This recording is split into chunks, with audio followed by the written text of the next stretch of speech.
That's Larry. That's the producer. So what I would suggest for your megachurch is try to get some good music to start off. Maybe someone like Slash from Guns N' Roses or Christina Aguilera to commit to maybe 3 to 6 years of your first services. But if you're going to have them, you're going to need more services. That's for sure. Right, Larry?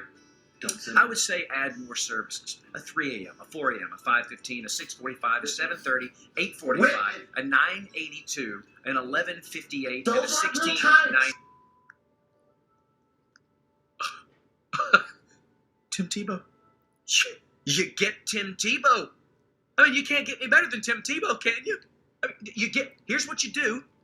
You get Tim Tebow to walk away from the SEC desk and just become your lead pastor. He's speaking, he's talking, and you don't know what. And all of a sudden he scans and scans. He's looking. 800 yards down the field, he sees himself, and he takes his Bible, and he's left-handed. He hurls it down the field to himself, and he catches it, pulls it into the pulpit for 6, and it's Tebow time. You don't throw the Bible there. It's Tebow time. That's the kind of thing you need for a mega church. I need some more coffee, and I need another 16 cupcakes.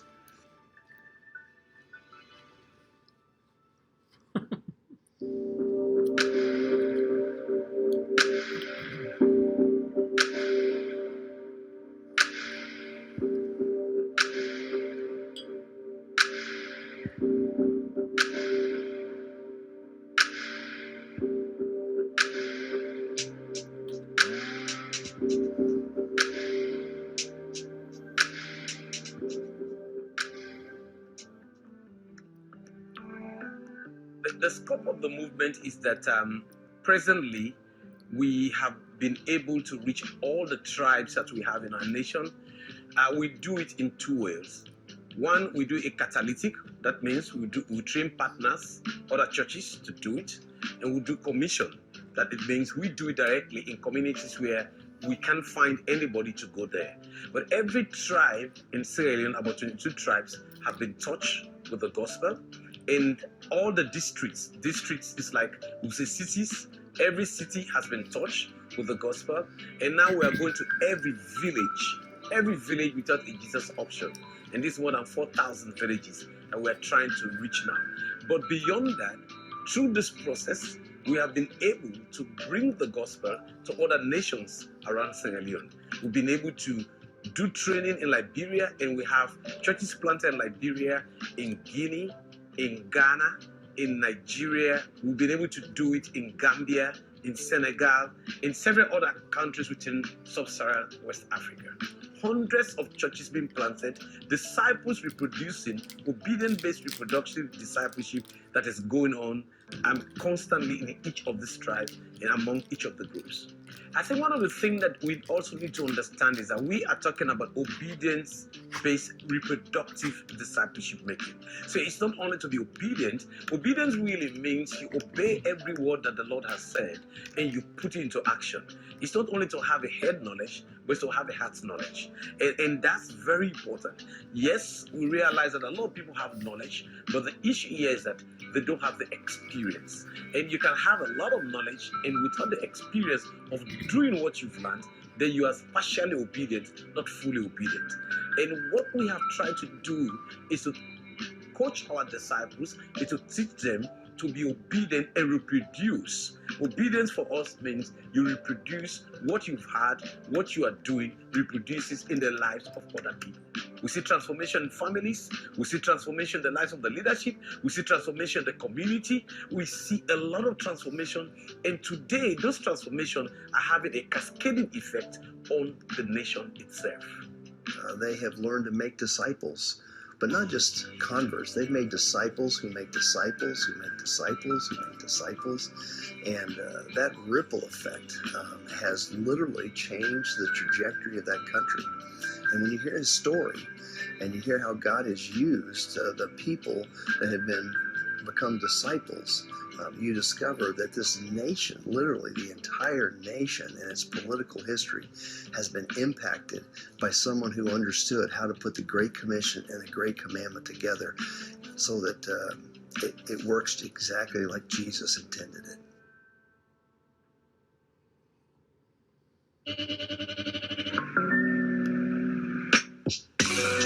Yes,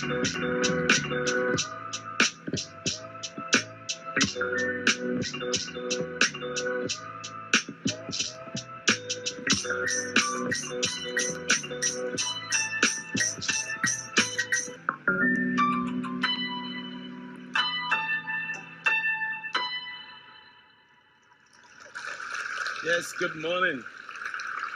Good morning. I'm coming from Africa, so greeting is very important for us. Because we need to greet so that we can create a relationship.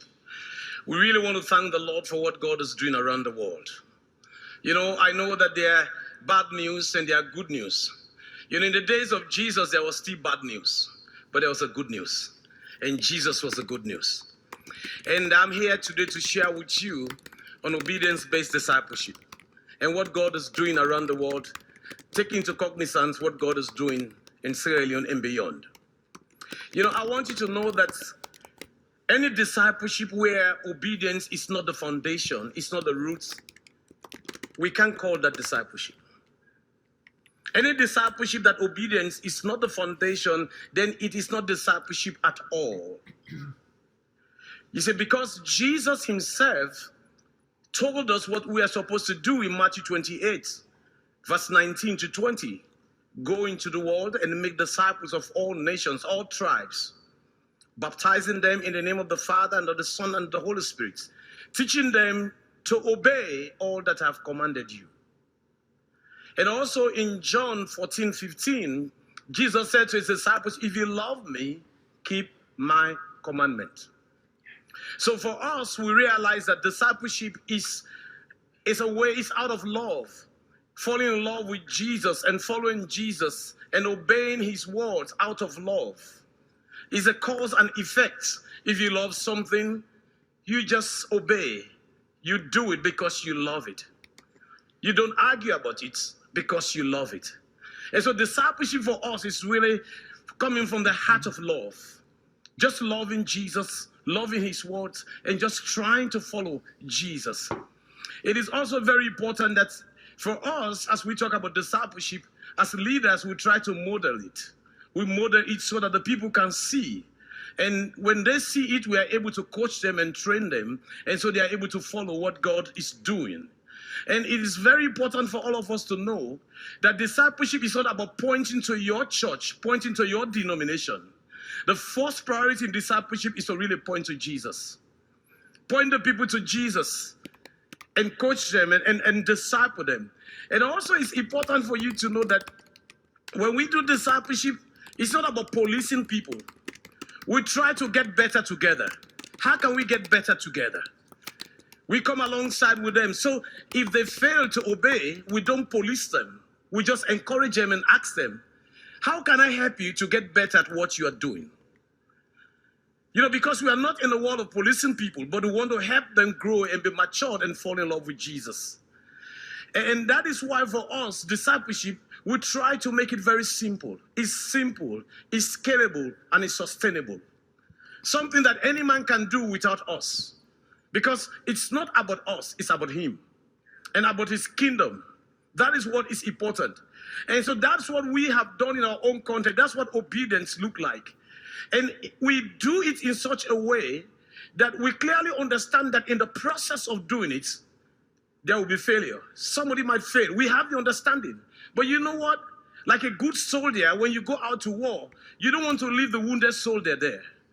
You want to bring him up and resuscitate that soldier and then send him back into the field. And that's what we do.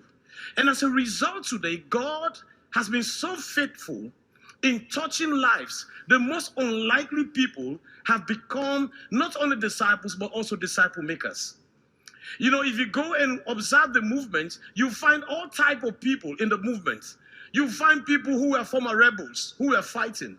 They have become disciples. They are also making disciples. You find soldiers who were former soldiers, and some of them, the present current soldiers, military people, making disciples.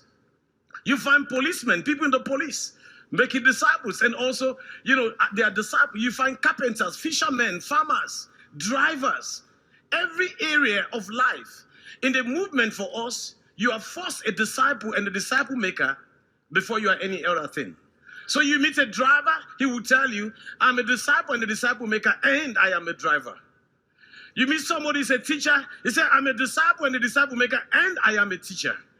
So for us, it is something that we have tried to encourage and coach, and by the leading of the Holy Spirit, to bring people along to fall in love with Jesus and obey Jesus. And God has been very faithful to give the results that we are seeing today, not only in Sierra Leone, but in other countries, that we are also training and coaching people as we continue to do. And it's important for you to know that we are targeting especially, Muslims and African traditional religionists. And we are seeing people from the Islamic faith almost every week come to know Jesus and becoming disciples of Jesus. I want you to know that we have seen people who were against the church, who opposed the church. Some people who denied Jesus, who have even killed other people. We have seen them today fall in love with Jesus, become disciples, and they are making other disciples. People who have been persecuted, today they are also being persecuted for the faith that they persecuted. Wow. And some of them, I asked them, are you going to give up? They said, we will not give up because we found Jesus. Let me give you some few illustrations. One of the story is a story about the city where we stay. We decided to do a survey, and we realized that there were a lot of drug addicts, and we call them pots, back home. Areas where people go and smoke and take drugs. So we did a research, and we realized there's so many of these pots, drug place around the city.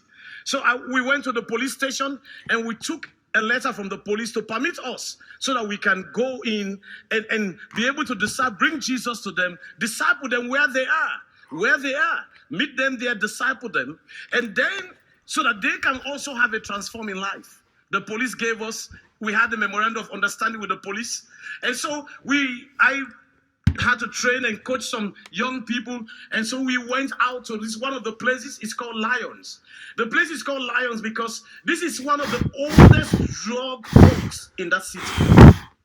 And you know what is interesting? We learned from them that they even have an annual Thanksgiving. Everyone that has gone through, that has been taking drug, that went through Lions, they will come back once a year to have a Thanksgiving. So it is very interesting. So we went there. I told my guys, we have to be like them, dress like them. In the Old Testament, it is come and be like us. In the New Testament, go and be like them. So we dress like just young people would dress. We put on, T-shirts, just the way they are. And we went in there and we started talking to them. We created relationship. Let me tell you, by the way, the gospel flies best on the wings of relationship. We are living in a world where everybody's with his phone. We're not creating relationship, and we're not even trying to go out of our comfort zone to create relationship. So it will be difficult to really make disciples outside the church. So we went out to them and we became friends. And after a few weeks, we came with music, we had food, and we all started to share the food together. At the end of the food sharing, the leader of this group, they have authority and they respect authority. And the leader said, we want to join you in the church this Sunday. Well, we did not really want them to come, but he insisted. I want to say, okay, so come. So we had to take 3 buses to bring them. Some of them came, they could hardly stand because they had this drug on them. But we received them and there was worship. And at some point while the worship was going on, they wrote a short note to me. And they said, we want to sing a song. Well, this is God's church. This is God's gathering. Come and sing. This is his house. It's for everyone. And these guys came up and they sang a song. That song we have even put on an album. And the title of the song is that we are the church. The pews are not the church. This building is not the church. We are the church. The theology of the song was so sound. At the end of the day, 10 of them said, we want to be trained because we don't want to be disciple makers, we want to be church planters. And we trained them. And I want you to know today, these guys are planting churches all over the place. In fact, one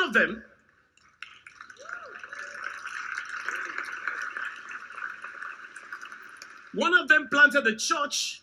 The place is called New England. He planted the church. He died during the Ebola because he volunteered to serve. with some medical team and he got Ebola and he died. But the church is still there. These guys are going to difficult places. And because of that, what I did was that I brought all of these guys from this background together and I said, now that you are falling in love with Jesus, you have become disciples and you are making disciples, I want you to do something. I want you to help other people do the same. And we had a group and they started training the best criminals, the best people, the best criminals, people with the best criminal minds. They started discipling them.